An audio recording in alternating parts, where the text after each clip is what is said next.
Okay, I think I'll get started. Will begin with a small PowerPoint presentation on DC motor starters, and this is a spelling mistake here. It is BRAKING. We will not worry too much about it anyway. Okay.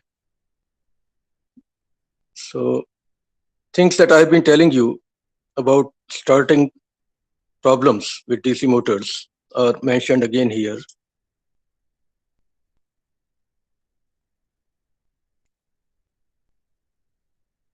Motor needs protection and control.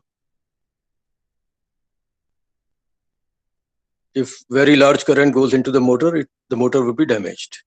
Okay, so, and one reason for that is always if you don't start the motor correctly.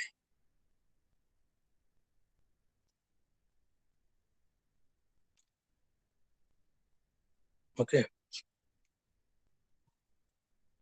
Now, basics I have already have gone through that if speed is zero, then back EMF, which they are calling EA here, is zero. So the armature current would be very large. To prevent that, we put an external resistor in series with the armature. This is how it looks.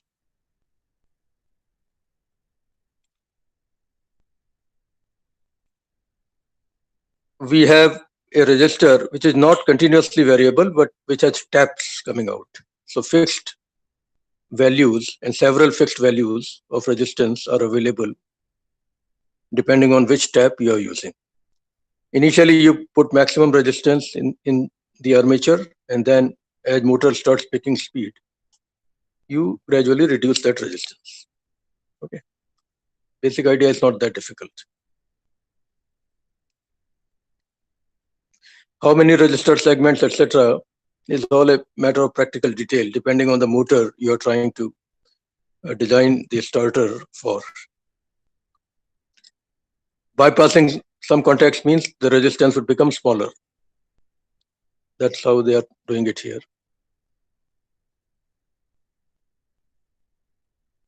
Okay.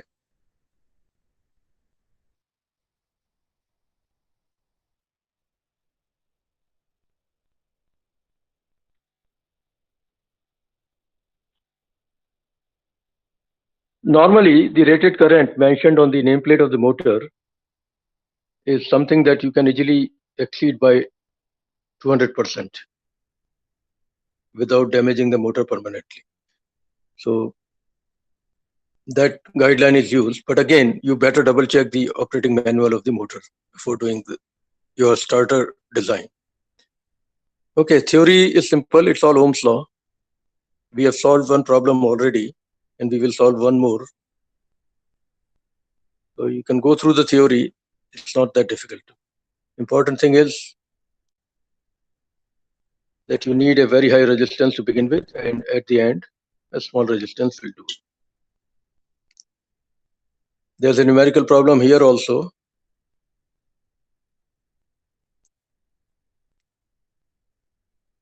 On designing a starter circuit, similar to what we did in the previous lecture. I'm quickly rushing through this because there's so many other things I want to talk about. That's why I'm not solving this problem, but I think you should be able to solve it. If you have difficulty, I can help you out. Okay. A lot of details, practical details. Lot of methods based on the same idea. Speed control is another thing. I am going to come to that in a separate document, but that is also mentioned here. It is not braking, it is BRAKING. If you want to brake the motor, that means reduce its speed. Again, resistor control is one of the methods for sure. Okay.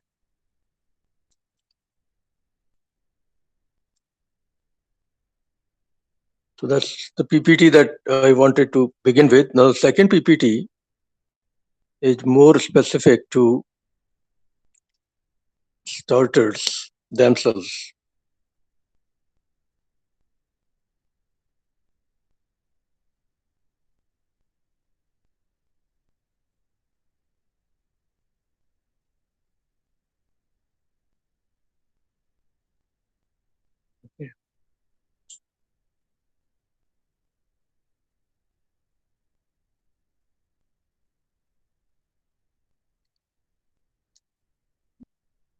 This is all already spoken about. Important thing is to calculate the resistance value you need to put in the circuit, in the armature circuit. Blocked or locked rotor means EB is 0. And the armature current is given by this equation. Here they are using the symbol EA, not EB, for back EMF.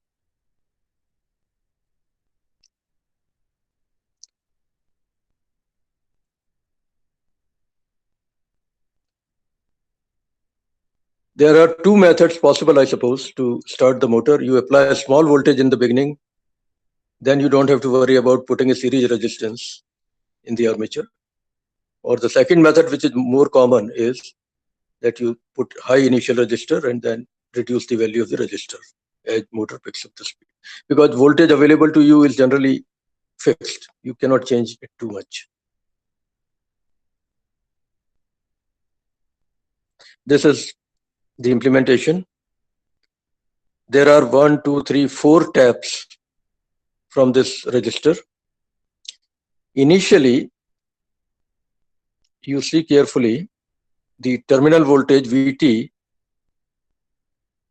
before being applied to armature is going through a lot of resistance, R1 plus R2 plus R3. And of course, RA is also there because of the way this switch is positioned.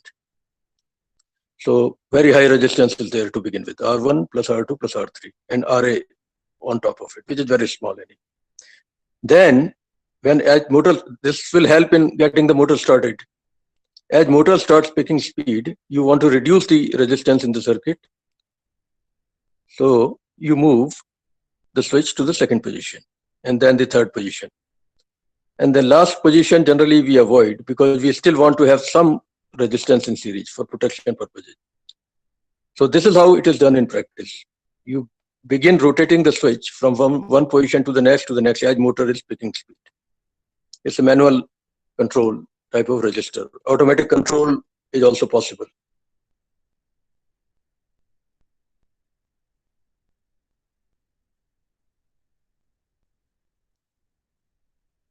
Of course, if by chance, if the current has become too high despite your best efforts, the biggest damage would happen to brushes and commutator. They might even burn. And torque produced may be very large, so there will be mechanical damage also in the system.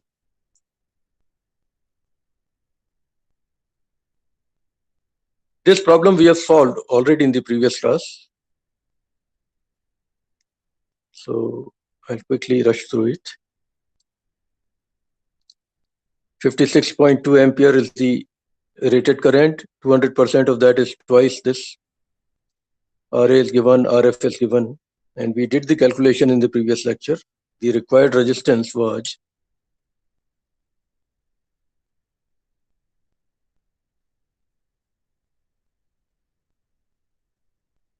I think it was 0.280. You can double check my calculations from the previous lecture. Okay. They have also verified that torque does not exceed 200% value, which is fine. Okay.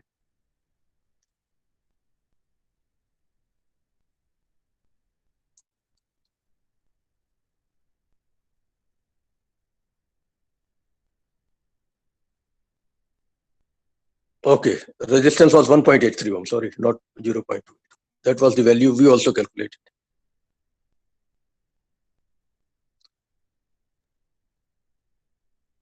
Part B is regarding the torque calculation. The torque does not exceed the maximum allowed value.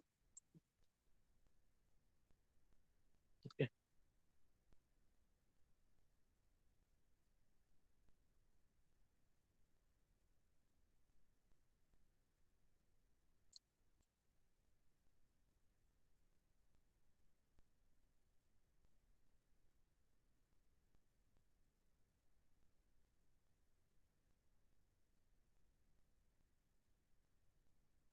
Now I would like to get back to my own notes. There's still some information there that we have not spoken about. I started showing you all this. You have gone through this with me. So I'll go through these pages quickly and come to the point where we still have not done much discussion.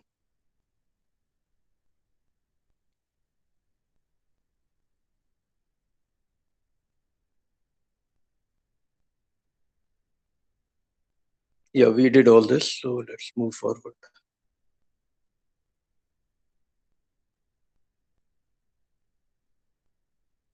Need for starter, we have gone through it very carefully in several PPTs. Types of starters, I would like to see that you do some self-study on these topics with the help of material that I'll send you. These are practical details. Theory doesn't change much, except in the case of thyristor, which is a semiconductor which has variable resistance value based on the bias voltage applied to it. So it is solid state implementation of the same idea. Okay. Now, speed control is a very big issue for all motors, including DC motors. How do you control the speed? Your drilling machines in the workshop, you have switches there to control the speed of that drilling machine. You can want a low speed, you can want a medium speed, you can want a high speed, all that is controlled. How do we achieve this? The basic equation for back EMF is the starting point. Phi ZNP divided by 60A. So N is 60A EB divided by phi Z. How do you change N? For a given motor, A would be constant, Z would be constant, P would be constant, and 60 of course is constant. So motor speed can be written as EB divided by K phi. K is a constant for a given motor. So you see that speed can be varied by changing either EB or phi. EB means back EMF, and phi means the flux produced by the poles. If you change EB, it is called armature control. If you change phi, it is called field control. Conceptually, the methods are classified in two different categories: armature control or field control. Then, of course, I can use the actual equation, assuming shunt motor. I can use the actual equation for EB and write the formula for N little bit more in detail, as you see in equation 37. Okay. So now you can change either VT or RA. And on top of it, you can change phi also. So there are three different methods now. Armature control is actually terminal voltage control or armature resistance control. Both can be used to change N for a given phi. And field control, of course, remains. If you are not playing with armature circuit, then field control is possible. Only thing is, if flux goes up, speed will go down if armature is maintained with no change.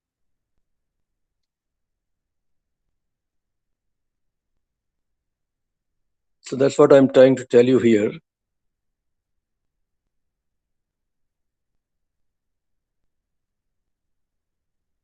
VT, IA, RA, and phi. Yeah, IA also can be changed, I suppose, if you are intelligent enough to do that. So 4 variables are there to control the speed of a DC motor. And this applies to series motors, shunt motors, compound wound motors also. Now, methods of speed control of DC motors are a subject of research even today. Every month I see new research papers coming out. Refined techniques are being used. Okay, but the basics are what I'm trying to tell you right now.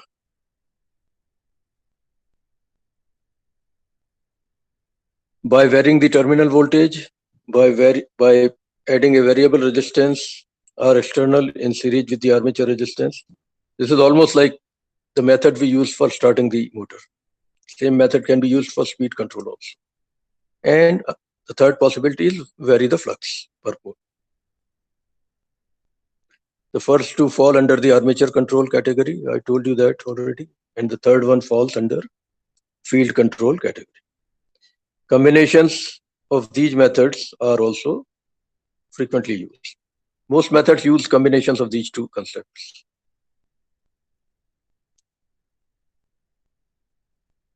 A separately excited or shunt excited DC motor can easily give almost constant speed, since phi is almost fully independent of IA.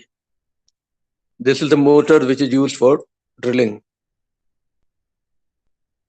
For a series wound motor, things are slightly complicated in terms of speed control.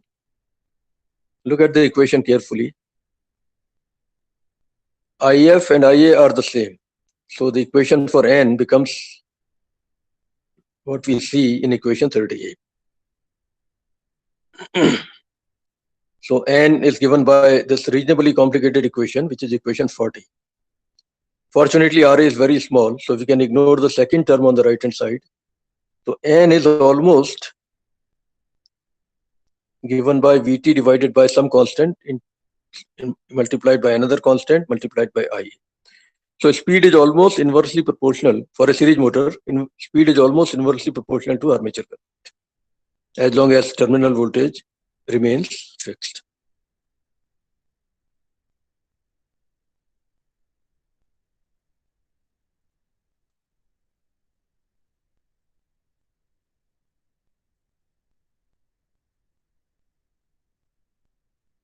So far, we have been talking about voltage regulation.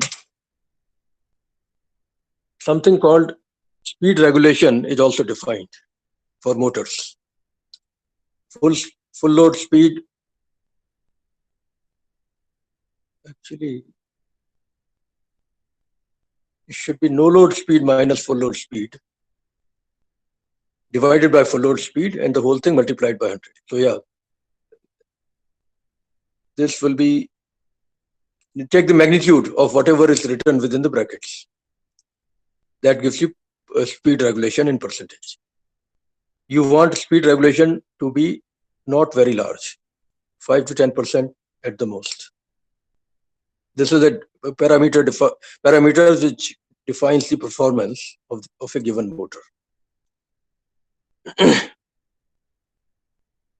Compound wound motor is a case of combination of shunt wound and series wound motors. So equations can be given, but I am avoiding them because based on what is given to you, you may have to do calculations rather than using well-known equations.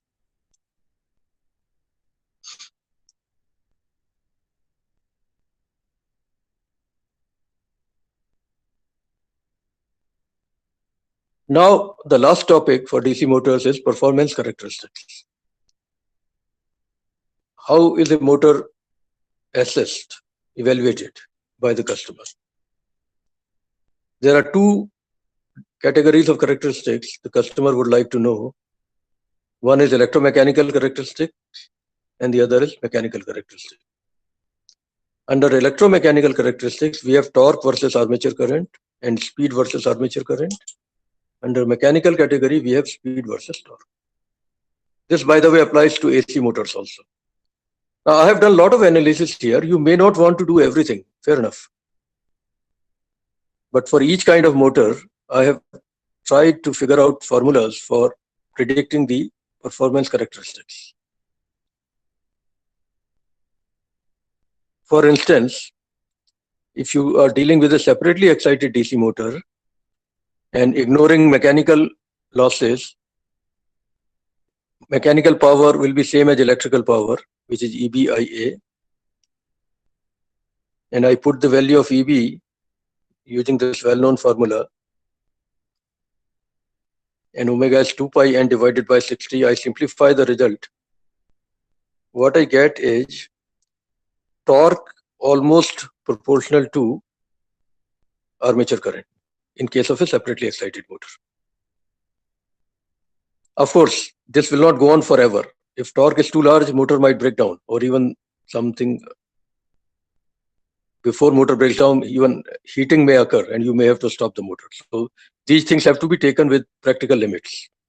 But yeah, within the limits, torque is linearly proportional to armature current for a separately excited motor.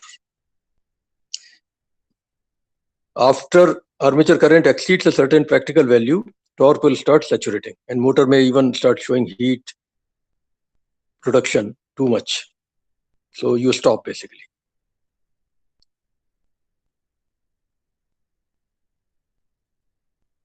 Okay.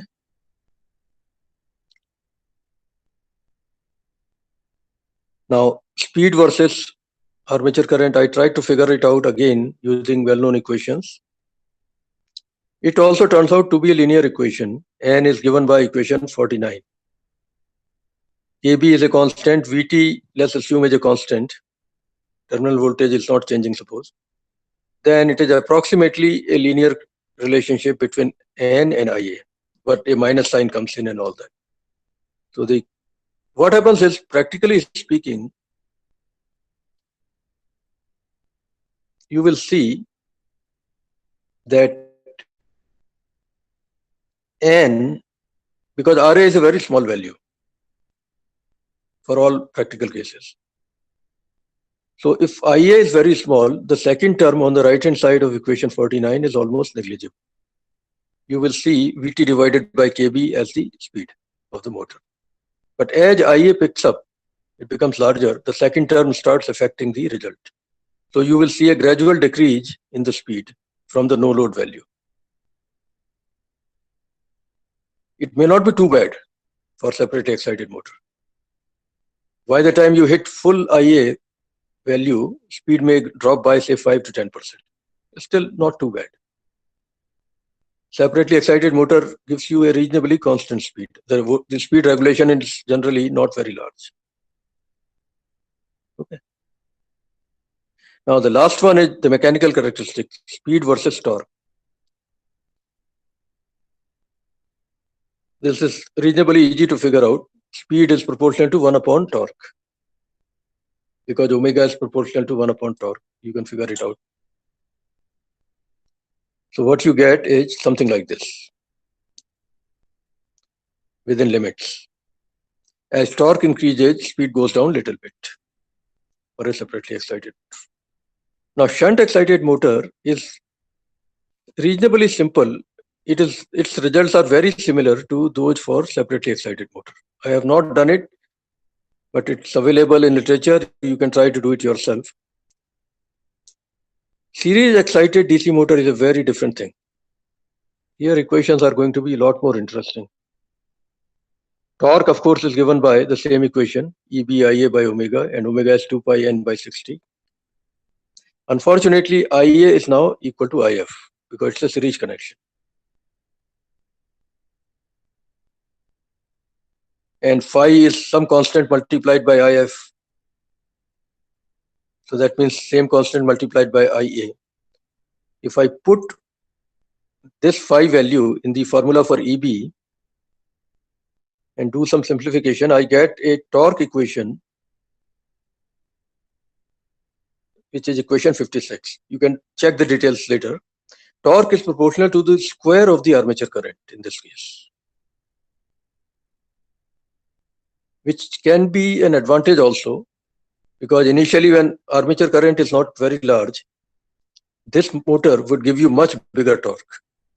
The starting torque is much higher for a series motor compared to separately excited or DC motors. That is why DC series motor is commonly used in railway locomotives, in e-rickshaws, etc., etc.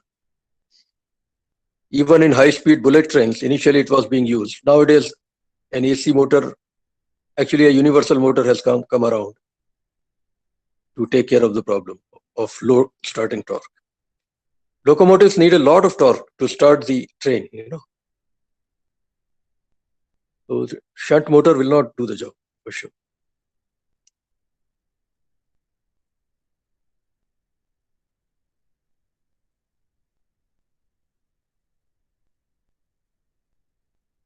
This is how it looks if you draw it graphically.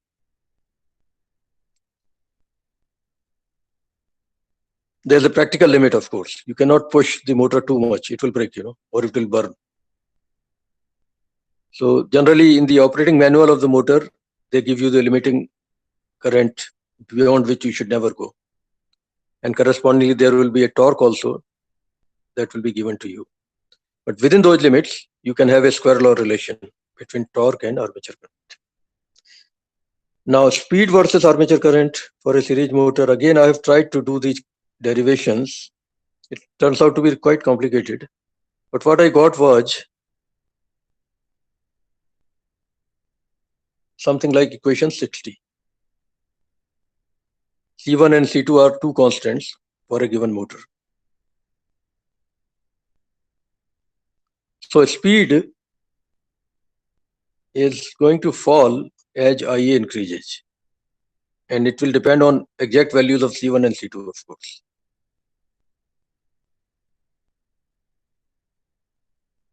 C2 is generally small enough. If we ignore that, then it is almost an inverse relationship between N and IA for a series motor. This is how it looks.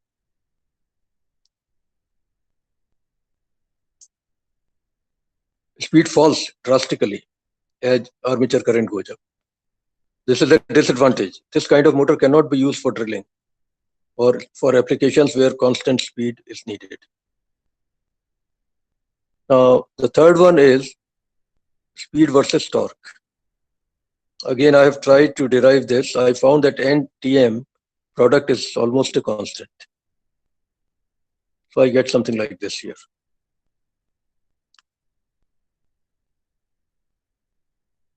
Compound wound motor is going to be somewhere between shunt wound and series wound motor, depending on how much of the winding is in series with armature and how much is in shunt with armature. So I have not done detailed derivations for it.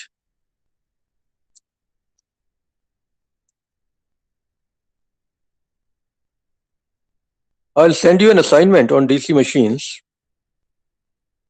and whenever we have the next quiz, it would be on the topic of DC machines in maybe about 2 weeks from now. We'll talk about it more offline.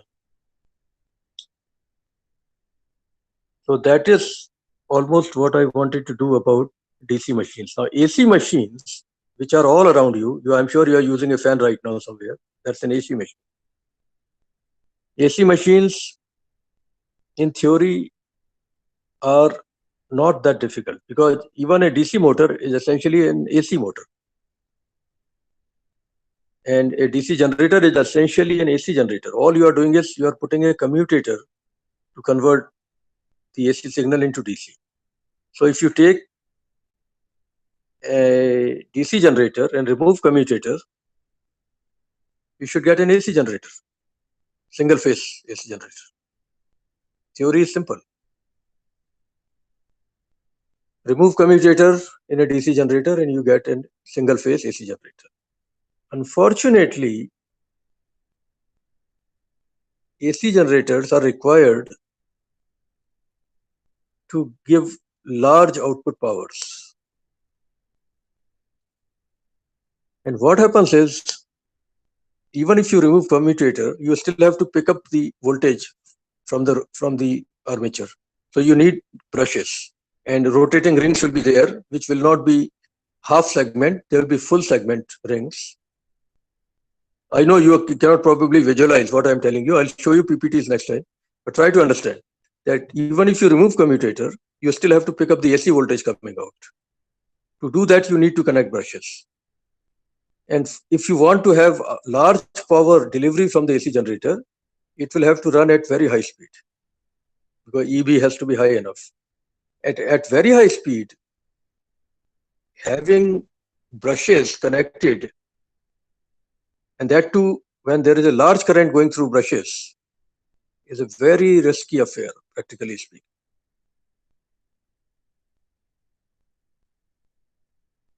Implementation of the idea at high powers is not that easy. So what people did was they went through a thought process. They said, okay, we still want very high power and we want an AC generator.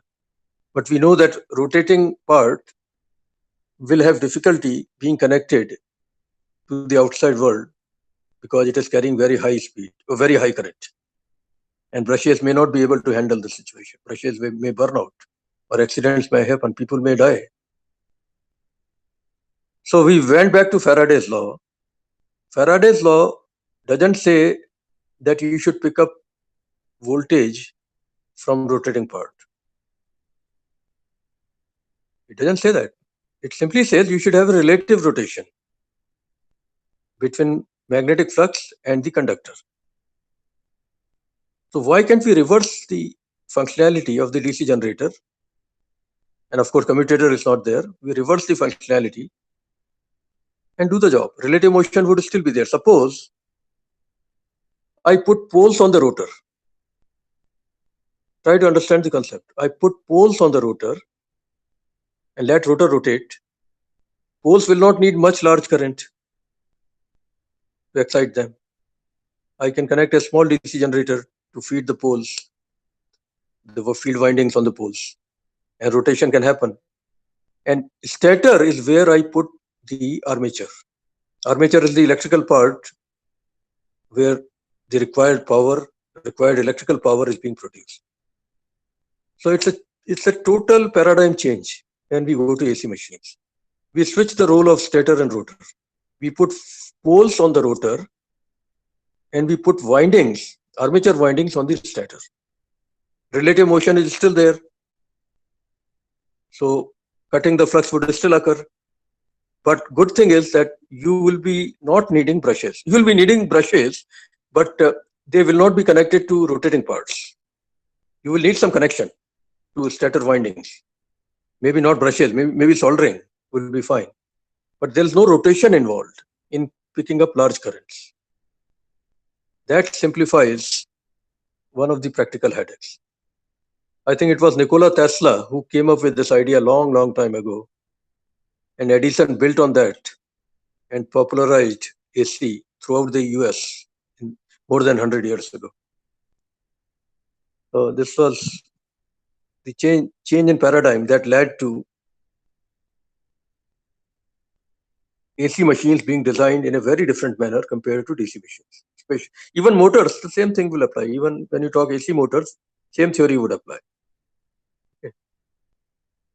Now, in the little time that we have left, let me give you something at least.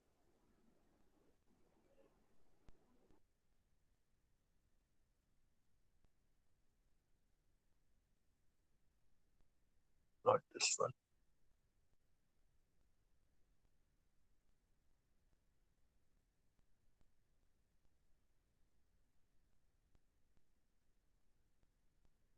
Yeah, let me try this. This will give you a lot of practical information. No mathematics today.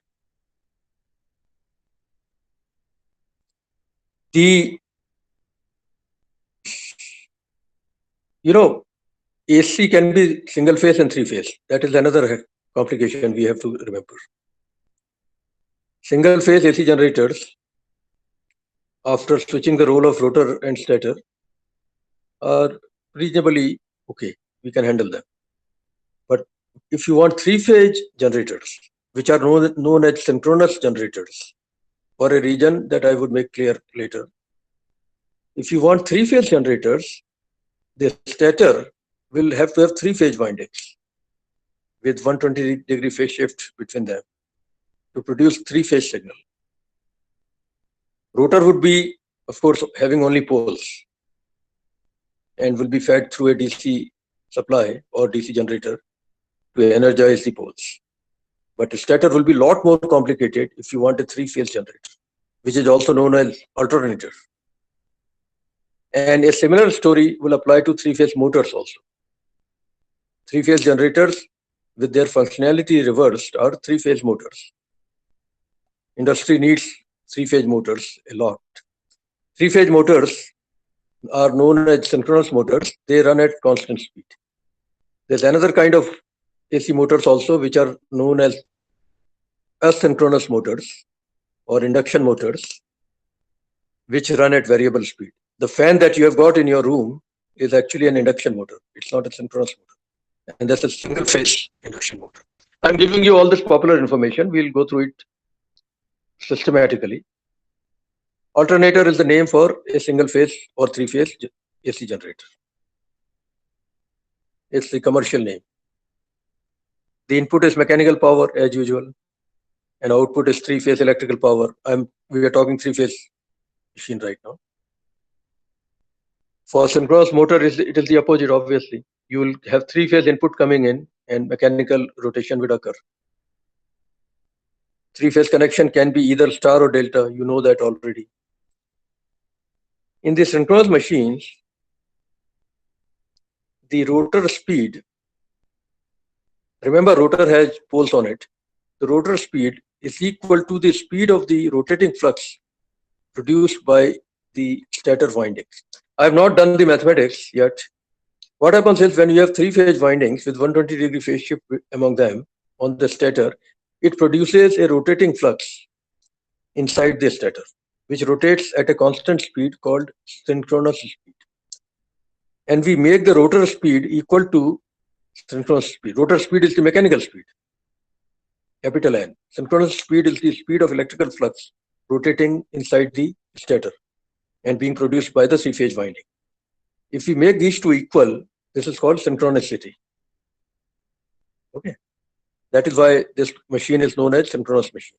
It can be generator, it can be motor, both. And of course, N and NS are always measured in RPM as usual.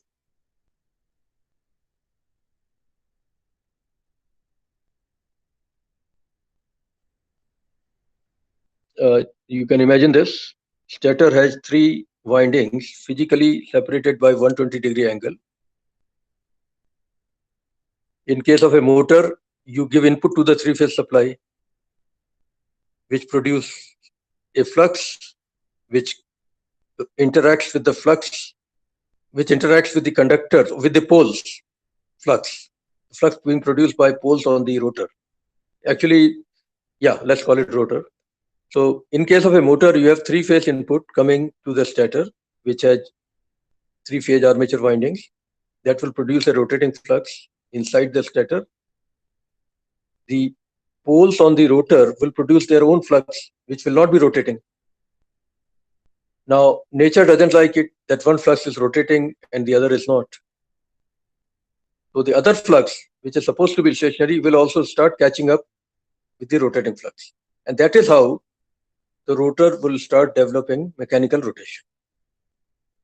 This is the basic physical concept of how three-phase AC motors work. And initially, the flux produced by the poles on the rotor is not rotating. But because the main flux produced by the stator is rotating, this poor flux says, I should also do that to catch up. This is the law of electromagnetism. Two fluxes cannot remain under relative motion forever. So they try to have relative motion equal to 0.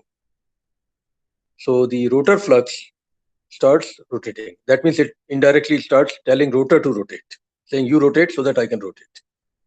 And that's how the mechanical rotation is developed in motors. Okay, there is a standard formula for calculating the speed, synchronous speed, that is the speed of the flux produced by the stator windings. It is simply 120 F divided by P. F is the frequency at which the stator is being fed. P is the total number of poles on the rotor. And 120 is the correction factor. I can prove it, but just take it from me for now. The rotor has windings which are magnetized by giving external DC input. This motor, three-phase AC motor, would need two inputs. One AC input to the stator, the other is a DC input to the rotor, so that the poles can be energized. Induction motors are a different story. They don't need any input to the rotor, but we'll come to that later. Just don't worry about it right now. This is the cross-section of a synchronous motor. Synchronous generator or alternator would also have similar construction. It's a conceptual diagram. We have only one pair of poles, north and south, which has field windings on it, which is being supplied by external DC input. And outside portion is the stator, which has three-phase windings in lot of slots around the periphery, a rotating flux is produced by the stator windings, and the flux produced by the DC going into the field windings initially is stationary, but then it tries to catch up and the rotor starts rotating. One practical challenge will be to maintain DC connectivity to the rotating rotor, but that can be done using commutator. Okay, so that's possible. Other thing is the rotor poles can be either mechanically built by bolting magnetic material on the rotor, but that has a problem that if the speed of the rotor is very high, the poles start becoming loose because of vibrations. Even if you do soldering for the magnetic poles on the rotor, that soldering may also start developing cracks at high speeds. So for high speeds, rather than having mechanical poles, there are electromagnetic poles, which are kind of simulated poles using electromagnetic theory. A lot of windings are done. Instead of having physical magnetic poles on the rotor, we have windings, conductor windings on the rotor, which do the job. That is known as non-salient rotor, while the rotor which has physical poles coming out is known as salient rotor. Because there you can physically see the poles. For non-salient rotor, which is also known as cylindrical rotor, you don't see the poles. They are electromagnetically present inside because of the way we have done winding on the rotor. As mechanical engineers, I am not going to force you to learn too much of electromagnetism, but take it from me that for lower speeds, say up to 100 RPM or 200 RPM, salient poles are okay. They will survive the rotation. But for very high speeds, like 3000 RPM or so, salient poles will simply come off. They'll become loose and they'll start flying all over, which will cause accidents. So we go for electromagnetic poles on the rotor, which of course still need DC input. So synchronous motor is a doubly excited motor. It needs two electrical inputs. The stator produces a rotating flux and the rotor produces a constant flux. At a particular instant, rotor and stator poles might be of the same polarity. Yeah, this is theory that explains why the rotation begins. Just take it from me that the stationary flux has no choice but to start rotating because of electromagnetism. That means the rotor will also have to rotate at the same speed at which the flux in the stator is rotating. Now, one problem is there that although theory says that rotor should begin, in practice, if the speed of the flux in the stator is very high, although rotor is supposed to start, but because of the polarity reversal during the second half, the rotor, instead of being allowed to start, its inertia will prevent it from starting. It will start making sounds, like as if it is trying to rotate, but it's not able to rotate because inertia gets into the game. So what it needs is an initial push, which can be done using a physical push to the rotor, using some rope around it and give it an initial rotation, and then it starts rotating. Once the speed builds up, electromagnetism takes over and rotor starts picking speed and gets aligned to the synchronous speed very fast. So some starting mechanism may be necessary if the rotor is unable to start on its own because of inertia. By the time inertia is overtaken, the polarity changes, rotor starts moving in the opposite direction, but that also doesn't happen. It's a complicated phenomenon, but important thing is that if you give an initial mechanical push to the rotor in the proper direction, it will pick up speed and then it will not need any external mechanical input. It will basically start going. So this is one disadvantage for these kind of motors, but fine.